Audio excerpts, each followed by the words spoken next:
what I'm doing here because I don't know where this is leading. So, being capable. I was premature. I was 2 months premature when I was born, which meant I was fragile. Which meant my family was told that I needed special care. I really needed to be treated differently than a lot of other people because when you're little and you're fragile, that's what you need. You need to be in your own special place with your own special rules, which means you don't really fit in with all of you, which is not so great. It led me to a really, really deep feeling that I was not capable of fitting in.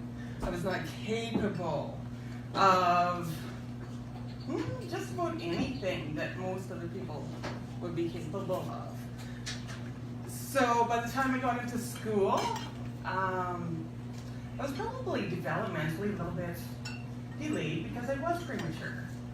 And I was expected to be delayed. So of course, as you wish, I will be delayed. And I will not be quite enough. I will not be quite up to par of everybody else. So it's been a really interesting journey overcoming that big stigma that I've almost put on myself, that I decided at a very young age that I was gonna, that's who I was. Not quite enough. Not quite the same as other people, so I don't really fit in.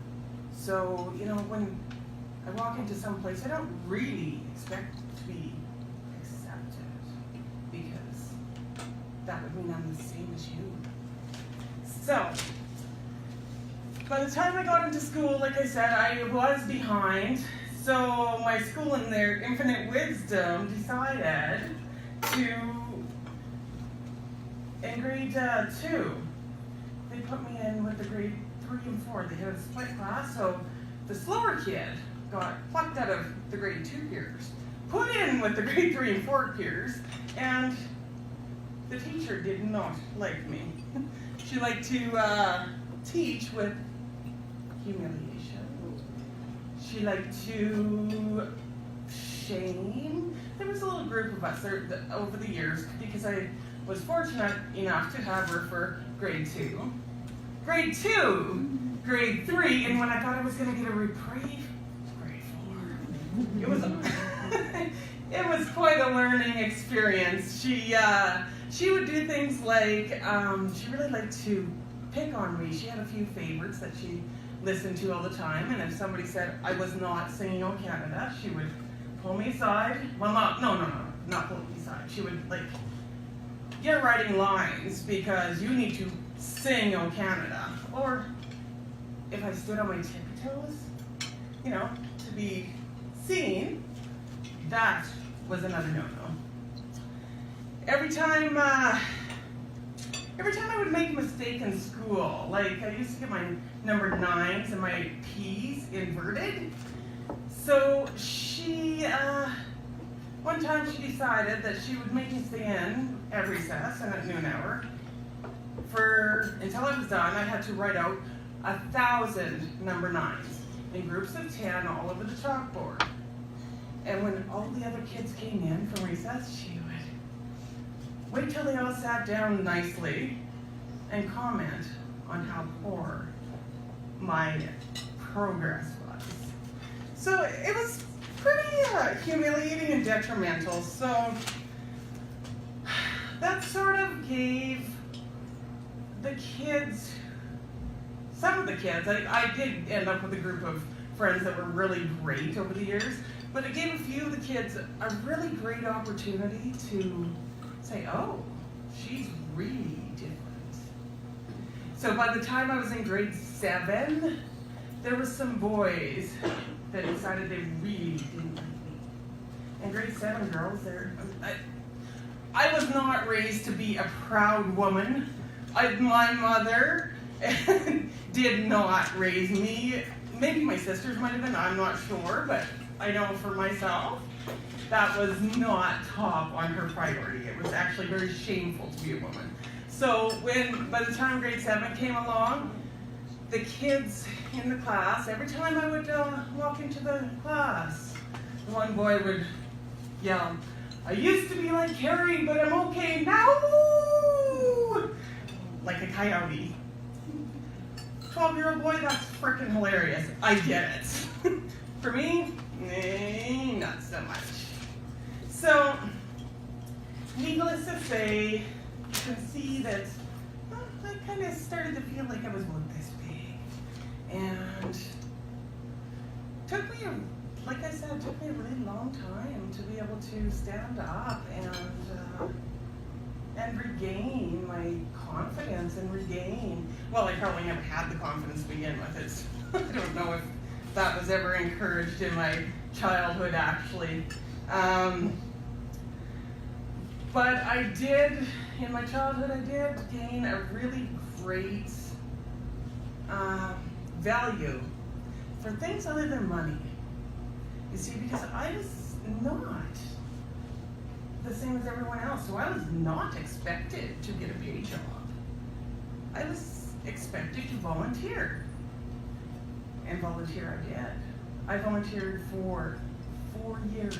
I volunteered in grade 9, grade 10, grade 11, grade 12.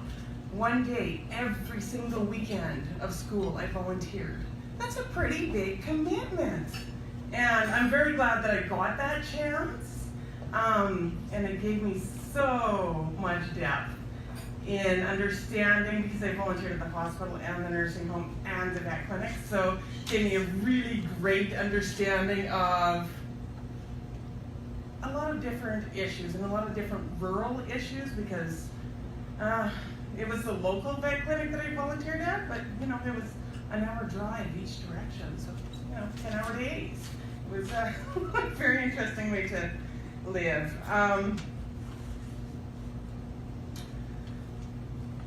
So I was always expected, my parents expected, especially my mother, expected a lot of myself and expected a lot of my siblings. So I think we all grew up really knowing how to manage almost anything that showed up on our doorstep, and manage it very quietly. It was not okay to air our dirty laundry anywhere, or have a voice, and I'm sure my sister can attest to that. If we were, yeah, which gave us, we learned how to entertain ourselves. We learned how to entertain the neighbors, and I really learned how to use what I had in my life and be satisfied with that. And one of the gifts that my dad gave me was, he would say that, sometimes good enough is best. And he's right. Sometimes good enough is best.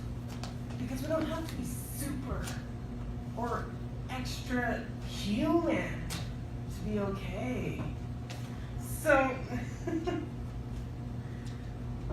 I think in my intro it said that I was diagnosed with Graves' disease. So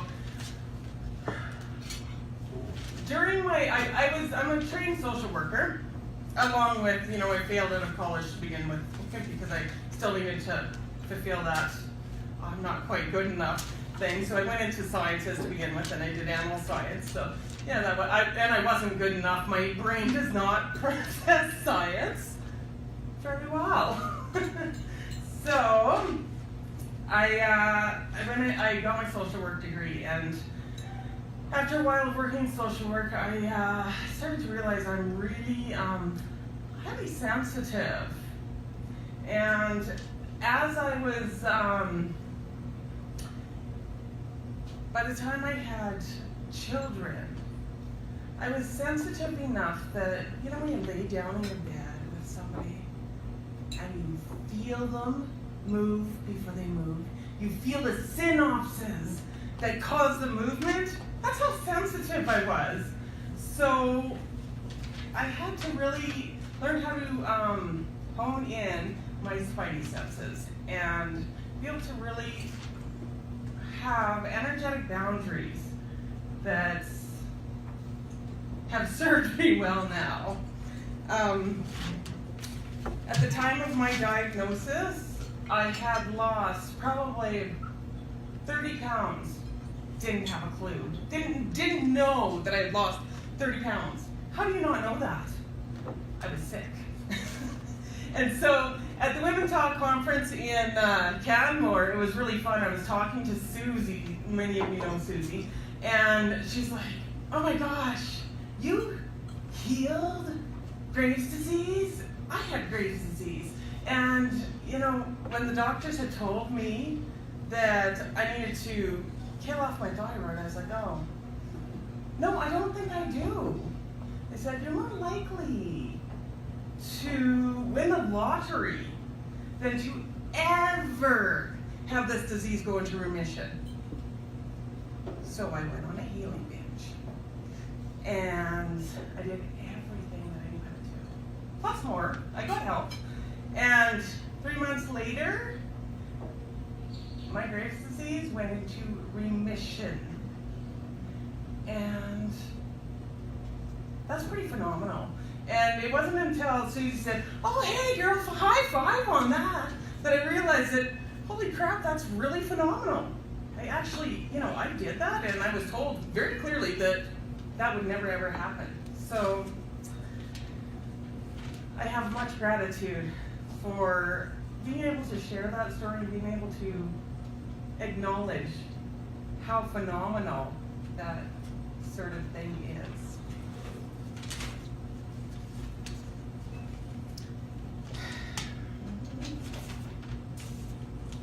Bear with me. You're doing great. No, just a second. Yeah. Oh, okay. Oh, good. Up to my fantastic part here. So, you know, one of the things that I learned with that diagnosis of Graves' disease, and it was probably the first time in my entire life that I gave myself permission to really stand up and really follow through and be strong enough to do what I actually, things how I understand them. And it really works so much better when we follow our own gut instincts. It's awesome. So now I know I need to give myself permission to be me. It's okay for me not to be this big. It's okay for me to be this big. So in March of 2017, my mom got really sick, and she was diagnosed with terminal lung cancer.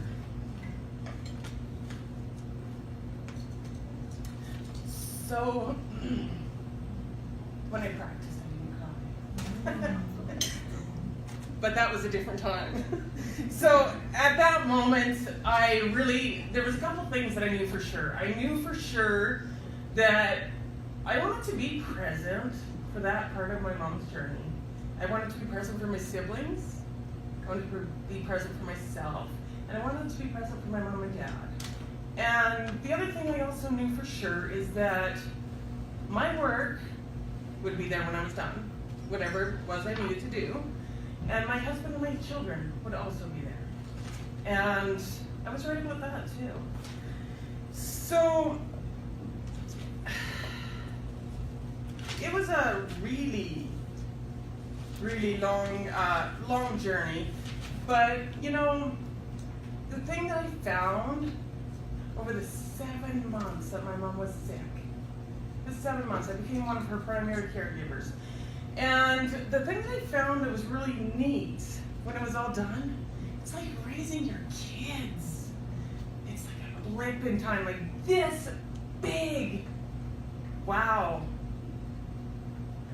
I sure would have regretted missing that. So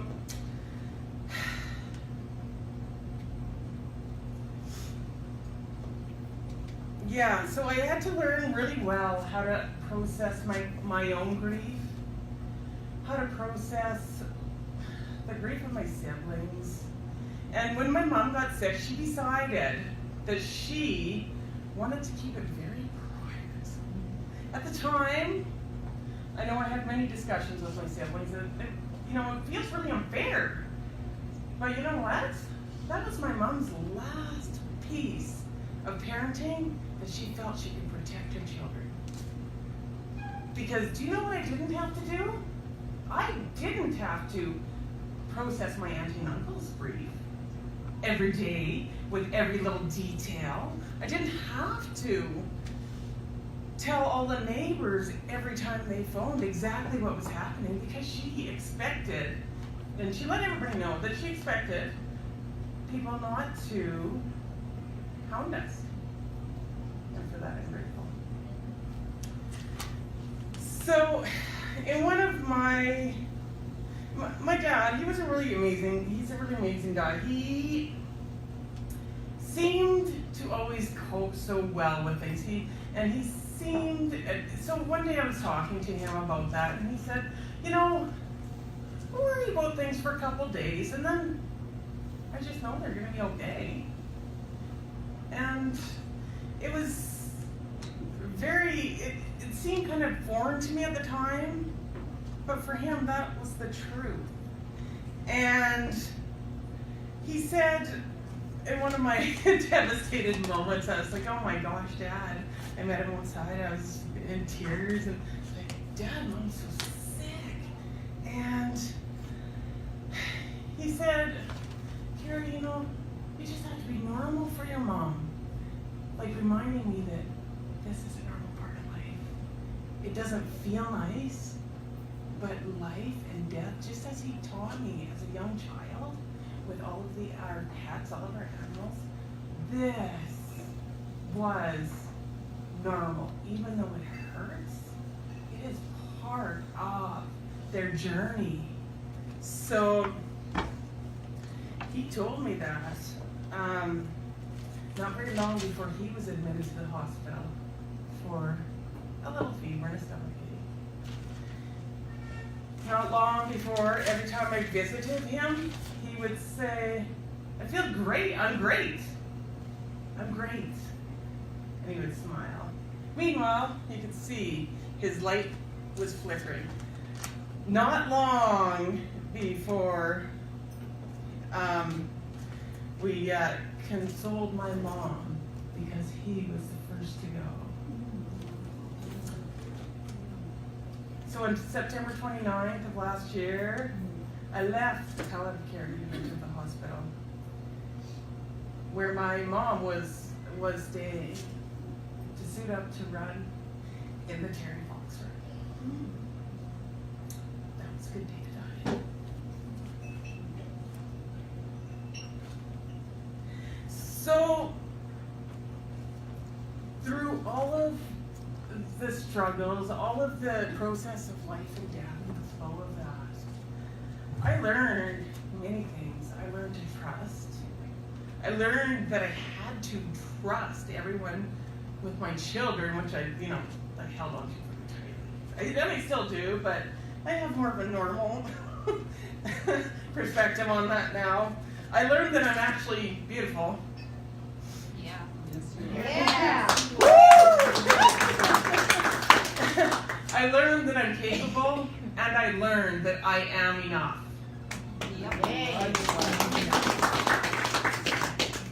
So, do we have time for one quick little thing? Yes? Okay.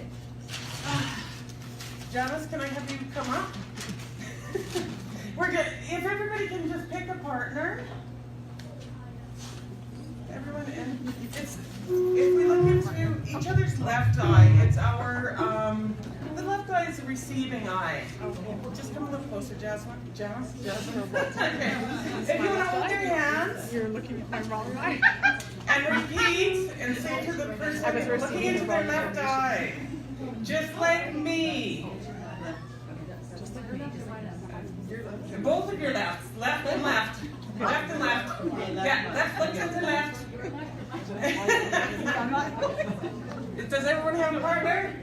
Yes? Your left or my left? Both lefts, your left looks into your partner's left. Left eye is more peacekeeping. So, are we ready? Woo. Just like me, this woman woke up to be here. Just like me, this woman woke up to be here. Just like me, this woman wants to be happy. Just like me, this woman wants to be happy. Just like me, this woman wants to be loved. Just like me, this woman wants to be loved. Just like me, this woman has moments that she doubts herself. Just like me, this woman has moments when she doubts herself. Just like me, this woman has laughed so hard she has cried.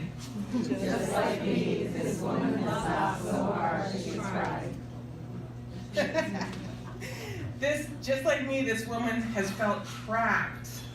Just like me, this woman has felt trapped. Just like me, this woman has been confused. Just like me, this woman has been confused. Just like me, this woman was a brand new innocent baby. Just like me, this woman was a brand new innocent baby. Just like me, this woman is beauty. Just like me, this woman is beauty. Just like me, this woman is capable. Just like me, this woman is capable. And just like me, this woman is enough. And just like me, this woman is enough. Beautiful. Thank you.